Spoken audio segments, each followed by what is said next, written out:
Welcome to NMAX Sivalmuthukan. In the video, we will talk about the introduction to trigonometry. Example 11. Prove that cot A minus cos A whole divided by cot A plus cos A is equal to cosecant A minus 1 divided by cosecant A plus 1. So, LHS start pandro. LHS என்னது cot A minus cos A whole divided by cot A plus cos A. So நமக்கு தெரிஞ்ச trigonometric ரேஷியோவில் காட்டுங்கிறது என்னது cos A divided by sine A minus cos A numerator whole divided by cos A divided by sine A plus cos A.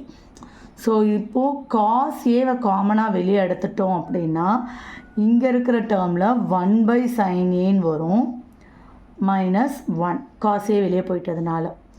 So cos A same தான் 1 by sin A plus 1. So cancel numerator denominator. So 1 பைன்றது என்னது நம்மளோட cosecant trigonometric ரேஷியோட reciprocals. So cosecant A plus 1 அவ்வளோதான். இது என்னது RHS. So கொஷினில் ப்ரூவ்னு கேட்டிருக்காங்க, அதனால் ப்ரூவ்டுன்னு எழுதியிருக்கோம். வெரிஃபைன்னு கேட்டிருந்தாங்கன்னா வெரிஃபைடுன்னு எழுதியிருக்கணும். அவ்வளோதான். தேங்க்யூ.